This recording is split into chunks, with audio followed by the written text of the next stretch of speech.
안녕하십니까 네티한계 여러분, 한방으로 여러분의 건강을 지키는 경희대학교 한의과대학의 김용석 교수입니다. 얼마 전 신문을 보니까요, 베트남에서 한국 오는 비행기 안에 약간의 소동이 있었던 모양이에요. 한 10살 정도 먹은 여자아이가 점심 때 뭘 잘못 먹었는지 자꾸 두드러기가 나고 가렵고 긁고 보채고 막 울고 그랬던 모양이에요. 뭐 여러 가지 방법을 써도 잘 안 되니까 또 환자들도 또 아이들도 상당히 불편하고 또 부모도 많이 불편하겠죠. 이쯤 되면 기내에서는 방송을 합니다. 의사들 계시면, 혹시 의사분 계시면 좀 도와달라고 얘기를 하는데, 마침 그때 한 의사분이 계셨던 모양이에요. 그래서 응급조치를 하고 아이는 무사히 또 한국에 돌아왔다는 이야기가 있습니다. 오늘은 그 알레르기에 대해서 좀 알아보도록 할게요.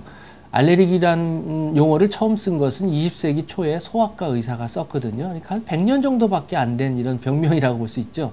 그리스 말에서 어원이 됐어요.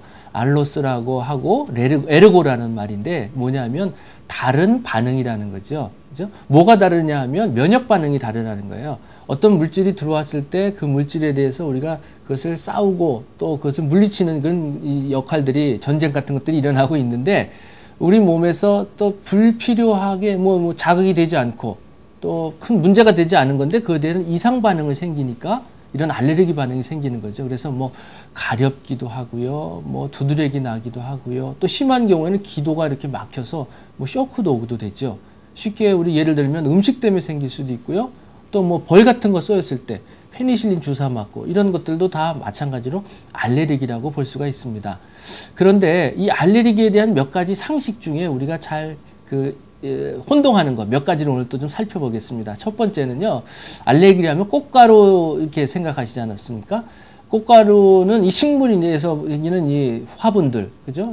꽃가루의 어떤 수정하는 것들은, 식물들의 수정은 동물과 같이 스스로 움직여서 어떤 짝짓기를 하는 것이 아니라 꽃가루에서 되거든요. 그러니까 건조하고 가벼운 것들은 이제 바람을 통해서 가기 때문에 그 바람 때문에 요것들이 문제가 생겨서 알레르기를 일으킨다 보는 거고요. 또 장미 같은 것들은요, 그것이 좀 끈적끈적하고 좀 무겁기 때문에 이게 바람에 날아가지 않지 않습니까? 그러니까 벌이나 뭐 이런 동물들, 곤충들에 의해서 이렇게 수정을 하게 되겠죠.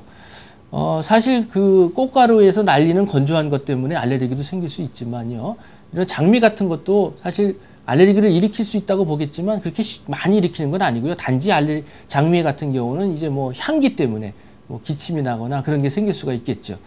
또 두 번째는요, 알레르기를 일으키는 여러 가지 중에 동물들 있죠. 애완동물들. 이렇게 생각하는데 긴 털 나는 동물이기 때문에, 애완동물 때문에 그 알레르기가 생긴다 해서 문제를 일으키지만, 사실 알레르기를 일으키는 거는 동물의 긴 털이 아니에요. 그래서 보면 치와와 있지 않습니까? 털이 짧은 거. 걔네들도 알레르기를 일으키거든요. 그건 뭐냐면 피부 가운데 이게 좀 조각들 있죠. 그죠? 조금만 미세한 조각하고 그 다음에 침, 분비물, 요것들이 문제가 되는 거거든요. 이것 때문에 알레르기가 생기는 것이지 털 때문에 문제가 생기는 것은 아닙니다.